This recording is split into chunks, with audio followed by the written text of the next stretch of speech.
Imagine losing nearly $30,000 on one deal because of one small oversight in the new buyer's broker agreement. Well, it happened to me. In this video, I'm gonna break down exactly what went wrong, how you can avoid making the same costly mistake, and what you must know about the changes from the NAR lawsuit. Because trust me, you do not wanna learn this the hard way.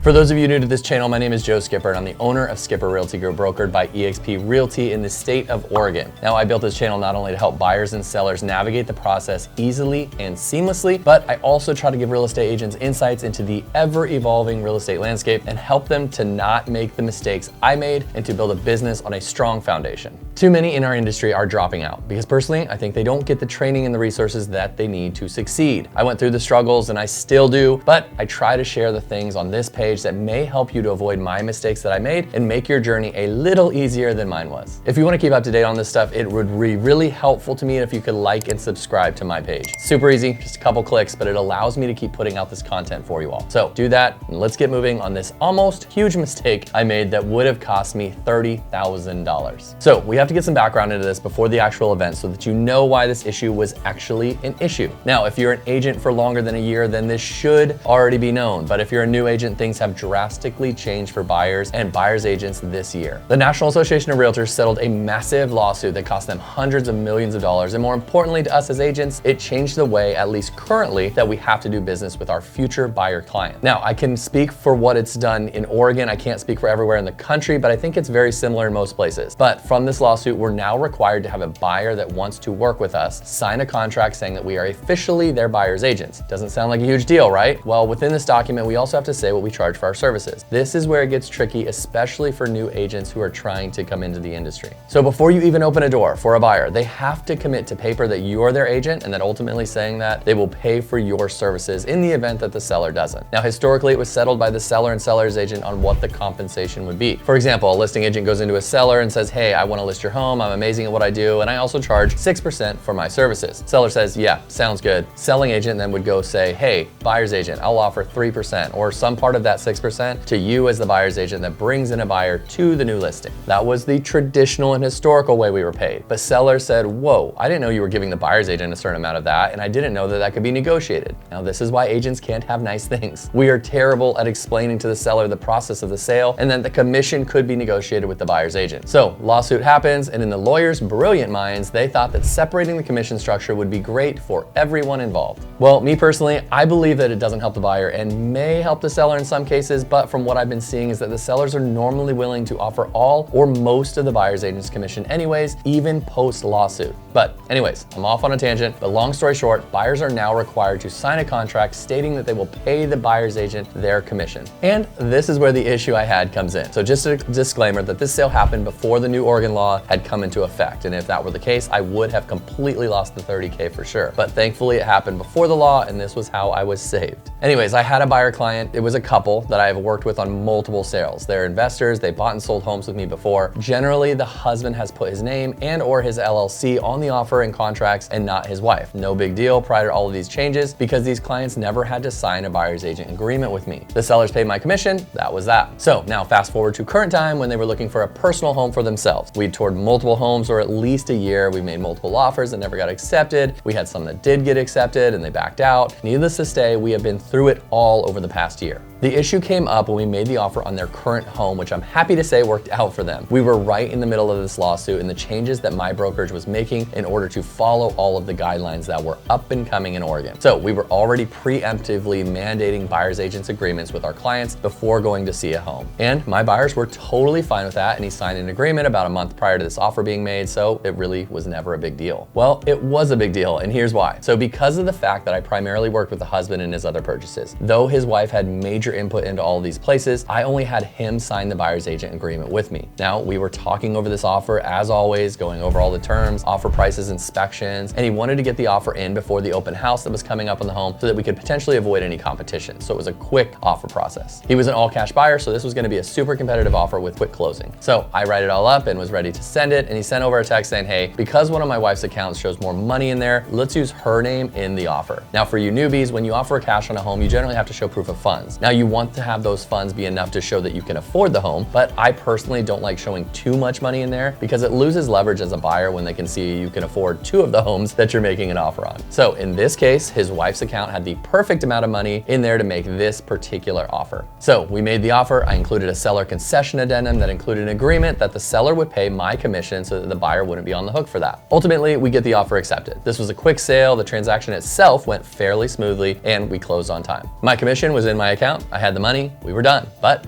not so fast. I got a notice from my brokers that they were missing the buyer's agent agreement for this deal. Again, no big deal. I have someone that helps me with my transactions, and she sent off the buyer's agent agreement signed by the husband, not the wife. Now, I personally still had no idea what the problem was. To me, it was the husband's-wife combo. They're totally okay with me being their agent. They were willing to pay my commission in the event the seller didn't want to. However, I didn't have the wife sign the buyer's agent agreement. So, needless to say, my stress level went from already high to even higher. Now, for most of us out there, 30K is a pretty decent paycheck, unless you're selling real estate in Los Angeles. So to hear that I needed to give that back was a little bit of a crush. So in a panic, I called my principal broker to chat it over and to get a better idea of how this all works and what went wrong. Now, for whatever you hear or want to say about eXp Realty and their structure, which by the way, I love, my principal broker was super responsive and talked over the entire situation and what went down in this particular case. So he told me he's gonna go talk to the higher ups to see if we can keep the money, and he would get back to me as soon as he heard anything. He was only somewhat confident that I could keep it, but since eXp was already in the process of changing our rules to accommodate the new laws, it